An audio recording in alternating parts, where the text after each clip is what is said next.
Pemirsa, dari cerita para narasumber yang tadi sudah sempat kami hubungi sebelum jeda, Anda tentunya sudah bisa mendapatkan gambaran bahwa memang gempa terjadi pada hari Senin. Tapi Selasa hingga hari ini hari Jumat, kondisi yang dialami para korban gempa ini juga tidak menjadi lebih mudah. Apalagi dengan cuaca yang begitu dingin di sana, hujan dengan intensitas tinggi juga turun terus-menerus setiap hari sehingga daya tahan tubuh menurun. Mereka juga banyak sekali yang mendapatkan penyakit sehingga juga proses penyembuhan bagi mereka juga berlangsung lebih lama. Nanti kita juga akan dengarkan bagaimana pandangan kondisi para korban, baik itu korban gempa maupun korban-korban lainnya yang mendapatkan perawatan di rumah sakit dari narasumber yang sudah bersama saya di studio pada malam hari ini, Dr. Yusuf Kristianto. Assalamualaikum warahmatullahi wabarakatuh. Dr. Yusuf, salam sehat selalu. Baik dokter, nanti sebelum kita akan bercerita lebih lanjut, saya akan bawa Anda terlebih dahulu pemirsa untuk bisa melihat kabar pasca gempa besar bermagnitudo 5,6 pada Senin kemarin, kawasan Cianjur, Jawa Barat masih terus diguncang gempa susulan. Badan Meteorologi, Klimatologi, dan Geofisika atau BMKG mencatat sebanyak 237 kali gempa. Ini terjadi hingga 5 hari terakhir. Magnitudonya memang 4 yang terbesar. Dan berdasarkan perhitungan statistik BMKG, gempa susulan masih berpotensi terus terjadi 1 hingga 2 pekan ke depan. Aktivitas apa sebenarnya yang ditunjukkan oleh alam, oleh daerah-daerah tersebut dengan adanya gempa susulan yang terus-menerus bahkan jumlahnya sampai ratusan kali dan juga prediksinya ini sampai sepekan ataupun juga 1 hingga 2 pekan ke depan. Baik. Ini sampai dengan pukul 9 tadi pagi. Gempa susulan Cianjur sudah mencapai 237 kali ya. Sebagian ada yang dirasakan, ada juga yang tidak. Memang ini tergantung dari kekuatan gempa itu sendiri.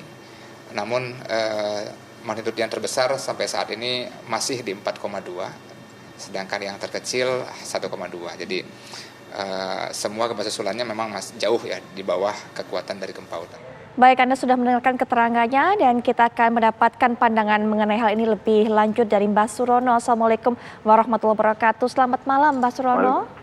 Waalaikumsalam warahmatullahi wabarakatuh. Selamat malam Mbak Viola, selamat malam para pemirsa TV yang saya sangat hormati. Baik. Baik. Ya, Mbak Rono, ini masyarakat ingin sekali mengetahui setelah gempa memang kita selalu mendengarkan ada gempa susulan terjadi dan memang jumlah magnitudonya ini atau skala magnitudonya juga tidak sebesar gempa utamanya. Tapi cukup panjang terutama yang saat ini di Cianjur hingga hari ini, hingga hari Jumat. Mungkin bisa dijelaskan aktivitas apa sebenarnya terjadi, Mbak Rono?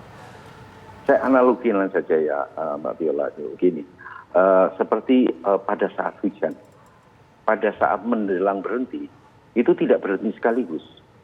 Ya, hujan lebatnya sudah lewat, tapi rintik-rintiknya masih terus sampai betul-betul stop. Kira-kira seperti itu, ya kan? Jadi gempa yang ada di Sukabumi ini, ya kan, perlu kan suatu sesar atau suatu patahan yang terganggu secara tiba-tiba. Dia akan mencari keseimbangan baru. Nah, sampai sejauh mana keseimbangan baru itu dicapai oleh sesar tersebut, itu ya tunggu saja, ya kan? Tunggu saja. Apakah gempanya? Yang penting gempa susulannya itu tidak akan membahayakan seperti gempa utamanya.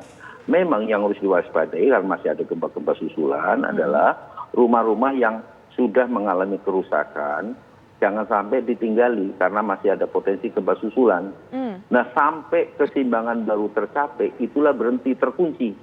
Kemudian akan diisi terus energinya, dan suatu saat akan terlepas kembali, akan terjadi gempa lagi di kelak kemudian hari, yang pasti bakalan terjadi, yang tidak pasti adalah kapannya. Kita nggak tahu.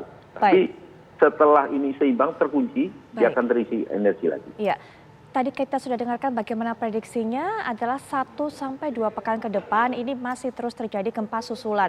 Walaupun itu masih prediksi Mbak Rono. Tapi apakah itu hal yang normal? Proses pencarian keseimbangan ini kemudian sampai berarti artinya total 3 pekan dengan kalau pada hari gempa utama pada Senin kemarin Mbak Rono. Jika memang hingga 2 pekan ke depan masih gempa? Saya kira sangat normal. Sangat normal, hanya saja mungkin hanya sebagian besar gitu kan. Hanya bisa dicatat oleh BMKG. Ya kan, sebagian kecil yang akan dirasakan oleh masyarakat itu saja. Tapi gempa-gempa tersebut tidaklah sesuatu yang membahayakan selama itu namanya gempa susulannya. Ya. Tapi tetap saja untuk rumah yang sudah rusak ya jangan ditinggali. Dan satu hal, karena mayoritas daerah-daerah yang terkena gempa juga rawan longsor, hati-hati kalau ada retakan dan sebagainya, ya kan, kemungkinan bisa terjadi longsoran, utamanya di daerah-daerah perbukitan gitu ya, hati-hati karena bisa jadi collateral hazard, bisa menjadi suatu bencana yang bersamaan dengan gempa bumi, itu yang dikhawatirkan. Tetapi hal yang normal saja, ya tunggu sajalah sampai betul-betul berfungsi. Kita nggak tahu yang secara pasti alam mau berbuat apa. Kita ikuti saja. Ya, Mbah Rono, hari Senin lalu kita sudah sempat berbincang, Mbah Rono juga sudah menjelaskan dengan cukup jelas tentunya bagaimana kondisi tanah yang ada di daerah-daerah Jawa Barat, bagaimana potensi-potensi gempa seperti ini begitu tinggi di daerah-daerah Jawa Barat. Kemudian juga tadi Mbah Rono sudah sempat menyinggung, mungkin akan ada lagi tapi kita tidak tahu kapan. Nah, apakah yang ideal ini kemudian dilakukan relokasi terhadap para warga yang tinggal di sana, Mbah Rono? Begini, kalau Mbak Putri, kalau hanya direlokasikan di Jawa Barat, ya percuma saja gitu kan.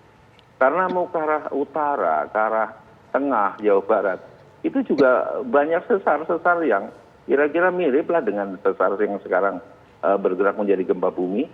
Ya kan, ada sesar Lembang, ada sesar Baribis, ya kan. Ke arah timur juga sama saja, ya kan. Jadi janganlah kita menyelesaikan masalah dengan masalah baru lagi gitu kan. Nanti dituduh lagi misalnya pemerintah berinisiatif merelokasi ke tempat lain, kan harus ada jaminan tempat yang baru itu jauh lebih aman daripada tempat yang sekarang kan. Nah itu nyatanya tidak seperti itu. Kira-kira sama saja. Wilayah Jawa Barat mayoritas memang rawan longsor dan juga sesar aktif menyebar di Jawa Barat. Jadi biarlah tinggal di situ, ya kan. Hanya memang harus ada pendidikan tentang ancaman bahaya, kemudian mendirikan rumah tahan gempa, utamanya adalah bangunan-bangunan vital strategis yang mengundang konsentrasi banyak manusia seperti tempat ibadah, mal, gedung pemerintah dan sebagainya, atau kantor-kantor lah, gitu, kantor-kantor desa. Nah ini yang perlu disampaikan kepada masyarakat dan dididik mereka, ya kan, karena belum tentu mengerti apa sih bangunan tahan gempa itu, betul. gitu kan. Jadi memang butuh bantuan dari pihak pemerintah untuk bisa memberikan edukasi kepada mereka, memberikan bantuan juga, termasuk juga untuk bisa mengawasi Mbah Rono bahwa rencananya untuk bisa membangun tahan gempa betul-betul dilakukan oleh masyarakat ataupun juga pihak developer ataupun siapapun yang mendirikan bangunan di sana, Mbah Rono. Ya, betul. Jadi yang harus dipahami gitu, Mbak Putri, ya, bahwa gempa itu sendiri tidak membunuh, ya kan? Yang membunuh infrastruktur yang dibangun oleh masyarakat, kemudian pada saat terjadi gempa, terjadi kerusakan, kemudian menimpa orang yang di bawahnya, atau gempa tersebut men-trigger longsornya itu mengenai masyarakat. Itu yang harus kita pahami. Jadi mau gempanya daerah kecil seperti 5,6 kok korbannya banyak, subjeknya itu bukan gempanya mau kecil atau mau besar, ya kan? Bagaimana masyarakatnya sudah memang tangguh atau tidak tangguh, bukan berarti sakti, ya. Sudah tahu tentang bangunan tahan gempa, sudah tahu cara mengantisipasinya, itu yang namanya tangguh gitu ya. Itu yang harus kita didik ke arah sana gitu kan. Bahwa dulu kok nggak sepertinya, dulu mungkin penduduknya nggak ada sehingga tidak ada berita tentang bencana seperti ini gitu. Ya. Baik, Mbak Rono.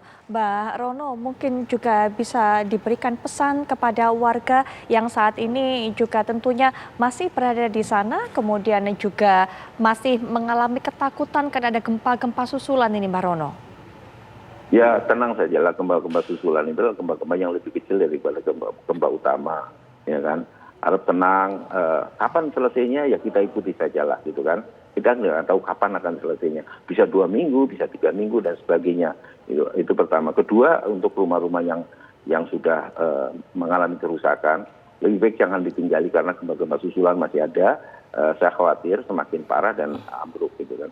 Ketiga, bahwa bencana hidrometeorologi seperti curah hujan yang tinggi karena kita memasuki pemanasan global, hati-hati hujan lebat yang berlangsung lama bisa memicu bencana lain, misalnya longsor, karena daerah Cianjur juga rawan longsor. Hati-hati jika ada retakan, tutup retakan itu, dipadatkan supaya air itu jangan masuk. Tetapi kalau retakan itu bertambah melebar dan memanjang, lebih baik keluar dari daerah tersebut. Itu saja. Baik, Mbak Rono terima kasih sudah meluangkan waktu di Sama-sama, tengah Mbak kegiatannya Putri. untuk bisa memberikan Selamat informasi ini. bertugas. Ya, yang insya Allah juga mengedukasi masyarakat. Selamat malam Mbak Rono, selamat melanjutkan Selamat malam, aktivitas Mbak kembali. Putri. Selamat malam para pemirsa TV yang saya sangat hormat. Baik, pemirsa kita akan jeda sejenak. Saat kami kembali kami juga akan membahas mengenai apa sebenarnya yang terus ataupun juga masih dibutuhkan oleh para pengungsi di sana, termasuk juga faktor trauma healing. Sesaat lagi.